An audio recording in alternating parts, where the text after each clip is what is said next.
So I just watched the 2018 movie Delirium, and it's a psychological horror movie.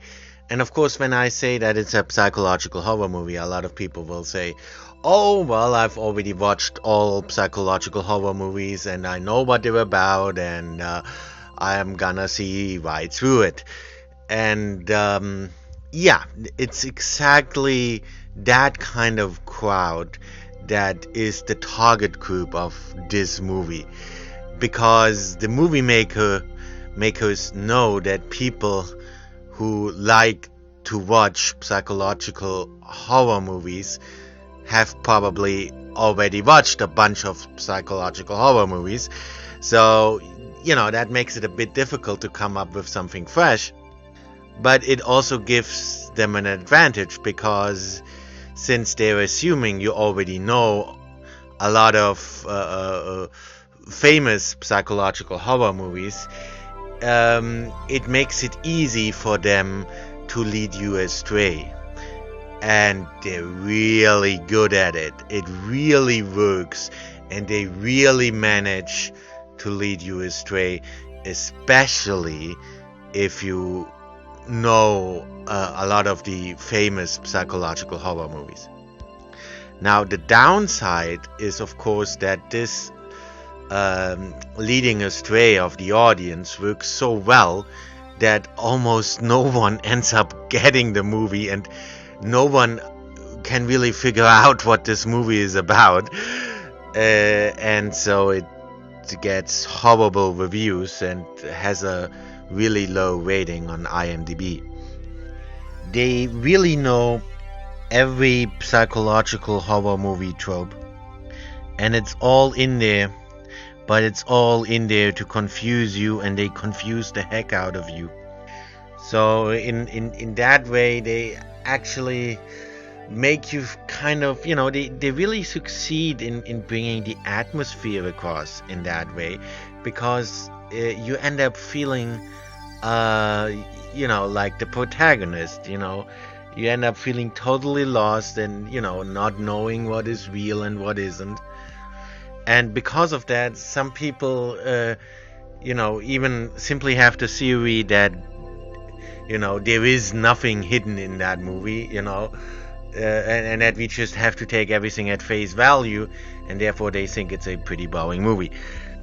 But I don't think that. I mean, yes, there are a lot of red herrings in there, but I don't think that it's all just red herrings. That wouldn't make sense. And there is a theme there, and there are certain consistent themes and hints to what is actually happening.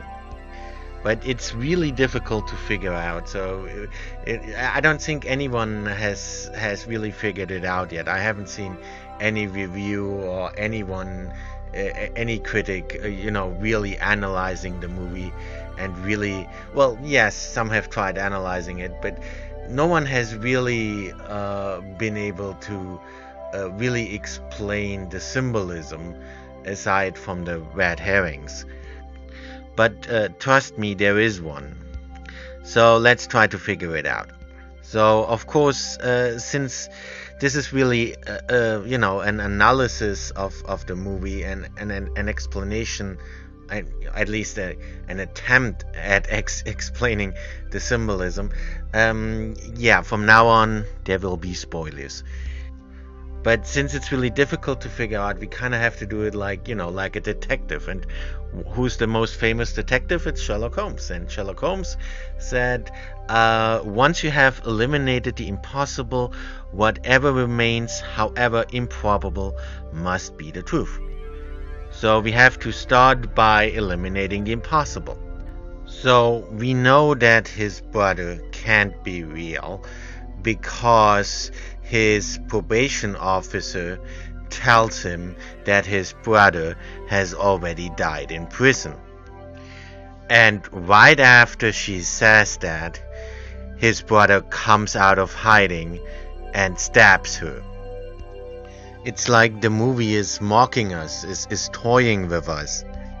It's a paradox. He can't be real because he already died in prison. Yet on the other hand, he must be real and can't be just, his imagination, because otherwise he couldn't pop up at that very second and kill her. So then there's basically just one explanation left, and that is that both his brother and his probation officer must be imaginary, or rather symbolical. But if they're symbolical, then what do they represent? Well, let's look for the common theme then. What do all of the characters, what do all of the events have in common?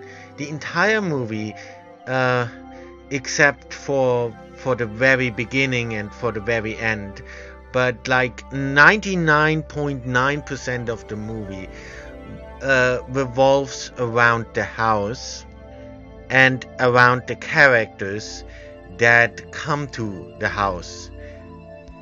And the common theme there is that he's basically trapped in that house. And the house itself, if the house had a personality, it would be rather hostile. There are trapdoors, hidden cameras, hidden floors, all kinds of mean things going on in that house. And all the characters that come to the house, because he's not able to leave the house, he's kind of trapped there, he's locked up there. So all the characters that come to the house have one of two roles. Either they're there trying to keep him in the house, trying to keep him locked up in one way or another, or they're there trying to help him, trying to free him. And another key scene is the one at the very end. He finally comes out of the house together with the girl that he rescued, but the policeman doesn't even acknowledge the girl or look at her. He only looks at him and just asks him if that's his house, and he answers, "It is now." So anyway, that's the basic setup. But what does it all mean? Just like him, we have to discern reality from the stuff that's in his mind. So what do we know for sure that is true? We know for sure that he is a mental patient. We know for sure that he had some rather traumatic events happening in his childhood. Events that still haunt him. How do I know that those events are real? Well, simple. Those events are already established right at the very beginning when he speaks with his psychiatrist. Well, or at the very least, in that conversation, it is established that he is a mental patient and that he sees things that aren't there, or that he has trouble discerning between things that are real and that are in his mind. And it's also established that there were some very traumatic things happening in his childhood. It's not yet established what exactly that is, but right at the beginning it's already established that there were some traumatic events happening in his childhood, and that he has trouble, that he is a mental patient, and that he has trouble discerning reality from what is in his mind.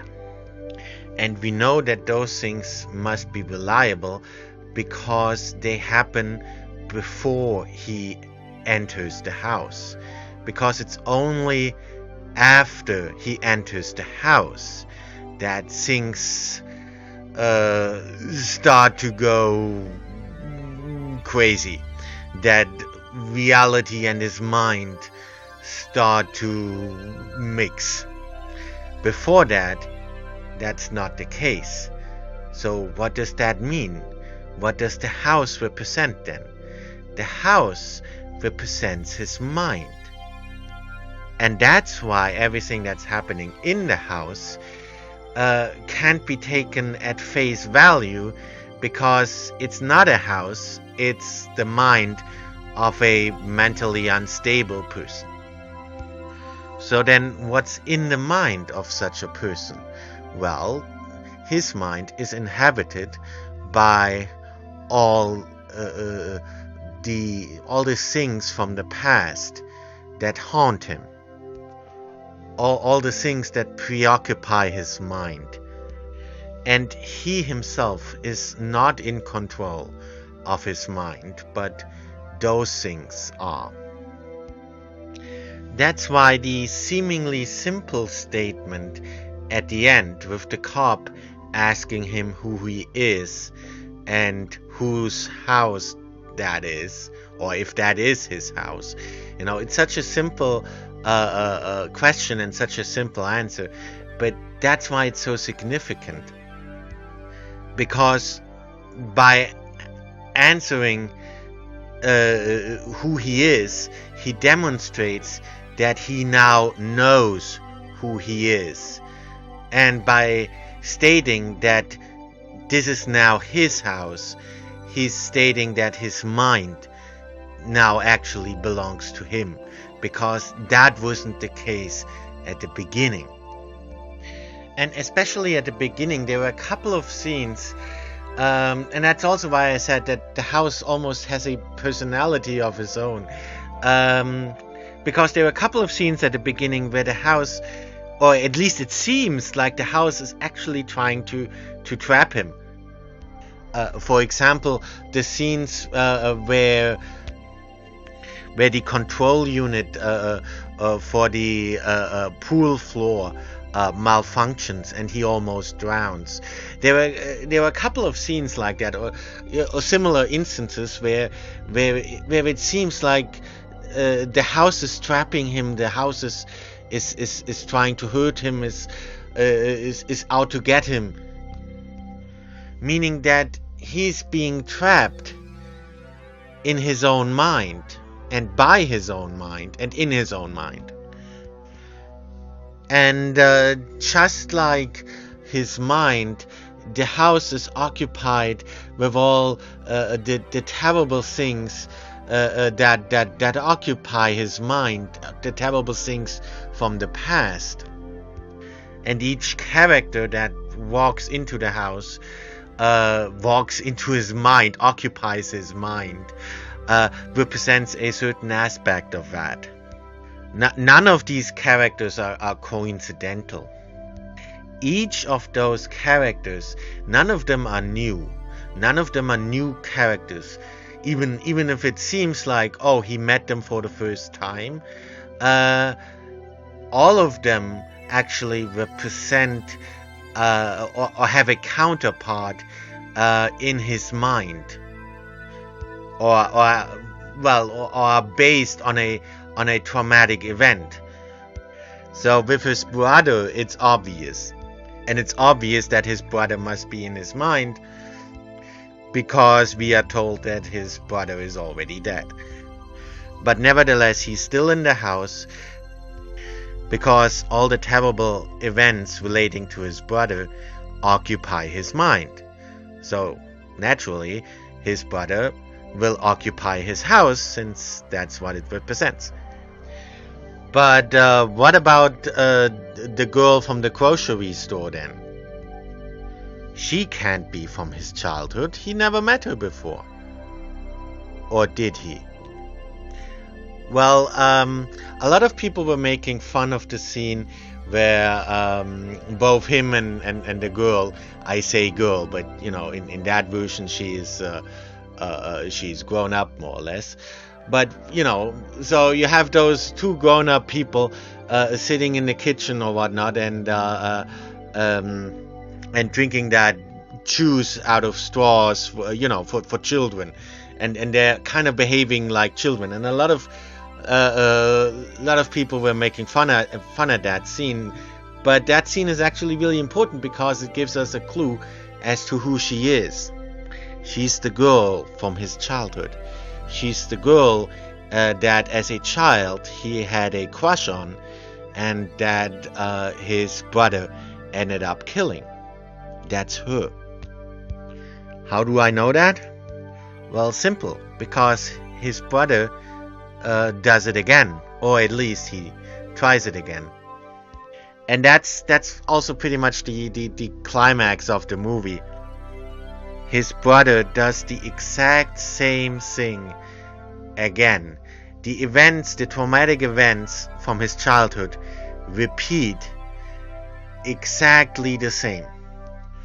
Or at least, well, it's not exactly the same because this time his brother doesn't kill her. But he tries to, and he tries to do the exact same. He ties him up and makes him watch as he kills the girl. Exactly the same thing that happened when they were children. Except, of course, this time he manages to do what he didn't manage to do back then. Is he's able to break free of the chains and save her. And in his childhood, the girl ultimately died because she drowned. But because this time he was able to break free of his chains and save her, it is now his brother that drowns. And then after that, after he was finally able to do what he originally didn't manage to do and what he was blaming himself for, he made up for it, well, at least in his mind. But since the entire movie is about his mind, in that case it's enough. And that's actually what a lot of psychologists like to tell people. It's by far not the only thing. It's just one of the things that they might do to try and help someone that experienced difficult situations in his childhood. They will tell that person to reimagine that situation, but to this time in your mind, stand up to the person that that you wish you would have been able to stand up to. And that's actually a technique that is used in overcoming such traumatic experiences. So only then, after he was able to do that, is he finally able to leave the house, to leave the confines of the house. Meaning, of course, that he is no longer confined by his own mind, no longer trapped in his own mind. And all the other characters that were previously in the house, that occupied the house, and that sometimes even trashed the house, like his brother liked to do, by now they're all gone or have left the house.